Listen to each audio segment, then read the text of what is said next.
Hey friends, I would like to title this video, Christians Do Not Have a Monopoly on Christ. So I was a Christian for 33 years. I was in 7 Baptist churches, 1 Calvinist church, and the longest church I was in was the last church. It was a charismatic church. And I had a spiritual awakening to my ego, to my true self, long story. But eventually it caused me, or resulted in me leaving church, Christianity, for Christ. And that was over 5 years ago. Crazy, over 5 years ago. Anyways, about 6 months ago, I was in Starbucks writing my book, working on my book, and 2 ladies came in from the last church I was in, and they didn't say anything to me. I didn't know if they didn't notice me or they're ignoring me, or I had no clue. But when I was done working for that day on my book, I packed up and I went over and said hi and how are you doing, and because I did know them. They were friends of mine at church, and I thought it would be a quick hello, goodbye, but one of them started asking me questions, and she asked what I was working on, my book, what church do I go to now? And I said, I don't go to church anymore. And then she asked me something I was not prepared for. She asked, are you a Christian? And my brain started scrambling because I do know Christ. I love Christ. I follow Christ. Christ is my guide. But I don't go to church. So having been a Christian for 33 years, I know if you don't go to church, Christians don't consider you a Christian. So I was like, no, I'm not a Christian, I guess. I didn't know at the time. So that was that. It was kind of a bizarre encounter. Just kind of forgot about it, moved on with my life until last month. And one of my client or student friends, student/friends, told me that she ran into somebody from that church, not one of those ladies, someone else, who started talking about me, making assumptions about me, about where I'm at with my beliefs. And my student friend was like, what are you talking about? That's not her at all. You don't know her. That doesn't sound like her at all. And they're like, oh yes, that's who she is. That's how she is. That's what she believes. And so when she told me that, I was a little bothered, but I was like, whatever, it's gossip. Let it go. They don't know me. Who cares?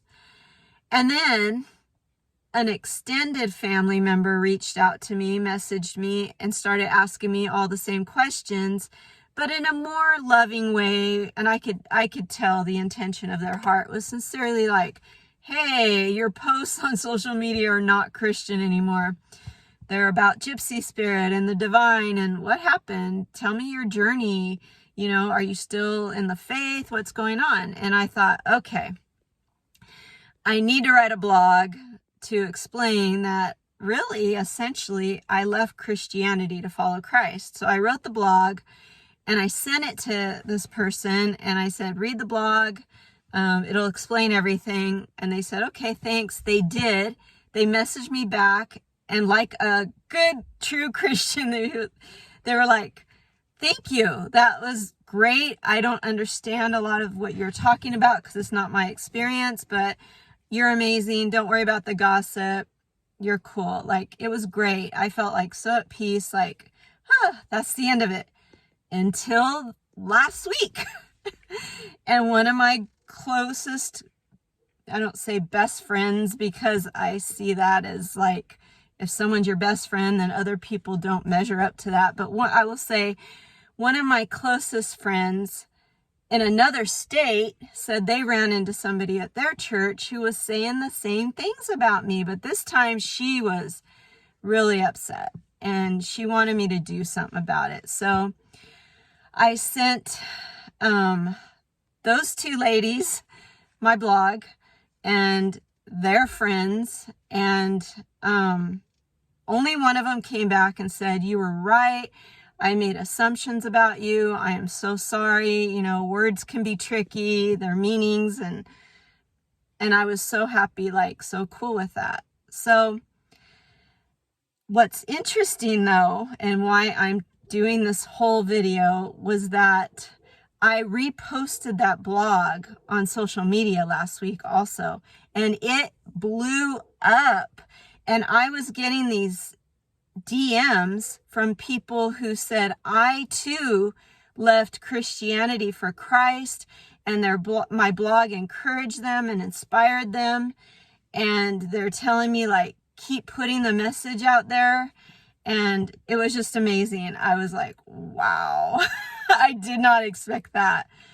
So I wanted to just say to 3 groups of people. To the Christians, you need to stop assuming things about people. Even if somebody comes to you and says, I'm not a Christian, ask them about their journey. Ask them about their experiences. Don't judge them. Don't make assumptions. Don't spread rumors and gossip. Sit with them and have a conversation and ask them about their journey. And to know that a lot of people are leaving your churches to follow Christ. Group number 2 is to our children, those that we raised in the Christian church, and they saw the BS before we did, and they left. And we called them our prodigal children. And I want to say to you, I am so sorry, and thank you for your patience and your unconditional love and forgiving us, and you're amazing. And I just am so grateful for you guys.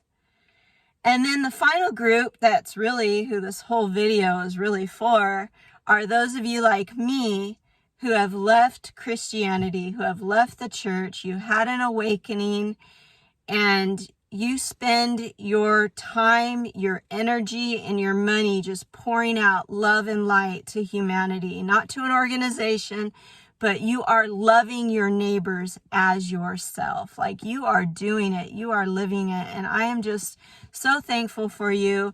And I want to say you're not alone. There's millions of us who are waking up and leaving the church to follow Christ. And you can go on Facebook or Instagram. There's tons of spiritual groups you can join, but I do want you to know you're not alone. You can also go to my website, gypsy-spirit.net, and I have my blogs in there. I have all kinds of things, resources for you. I just want to encourage you and thank you to keep going. Keep going. That was the best advice I got when I was on my spiritual journey, and I want to impart that to you. Just keep going and know you're not alone. So there you have it. Christians do not have a monopoly on Christ. Many people are waking up and realizing their oneness with Christ.